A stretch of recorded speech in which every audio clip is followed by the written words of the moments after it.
একেবারে চমকপ্রদ কায়দায় দক্ষিণ কোরিয়ায় জরুরি অবস্থায় জারি করলেন প্রেসিডেন্ট ইউন সুক ইয়ল। উত্তর কোরিয়ার শাসক কিম জং উনের হয়ে কাজ করছে দেশের বিরোধী দলের নেতারা।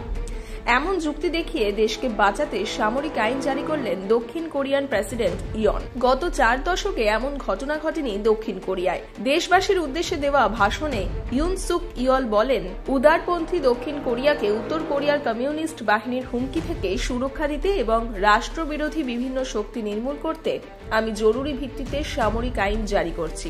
মার্শাল ল জারির পর রাজধানী সিওলের রাস্তা সেনার দখলে। এখন আগামী কয়েকদিন দেশে কোনো রকম রাজনৈতিক কার্যকলাপ, সভা করা এই সমস্ত কিছু নিষিদ্ধ করা হয়েছে। কমিউনিস্ট বাহিনীর হাত থেকে দেশকে রক্ষা করতে এই পদক্ষেপ নেওয়া হয়েছে বলে জানিয়েছেন দক্ষিণ কোরিয়ার প্রেসিডেন্ট। দেশের পার্লামেন্ট সহ সব সরকারি অফিসের বাইরে সেনা জওয়ানরা।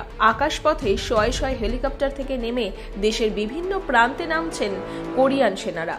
সাধারণ মানুষ মার্শাল ল ভাঙলে জামিন অযোগ্য পরোয়ানায় গ্রেফতার করার নির্দেশ দেওয়া হয়েছে। মার্শাল ল এর বিরুদ্ধে পথে নামা বেশ কয়েকজনকে গ্রেফতার করা হয়েছে। গত কয়েক মাস ধরে উত্তর কোরিয়া বারবার আক্রমণের চেষ্টা করছে দক্ষিণ কোরিয়াকে। কিমের দেশ থেকে সীমান্ত পেরিয়ে ড্রোনও উড়ে এসেছে দক্ষিণ কোরিয়ায়। আর সেই হামলার মাঝেই দক্ষিণ কোরিয়ায় তৈরি হলো চরম অচল অবস্থা।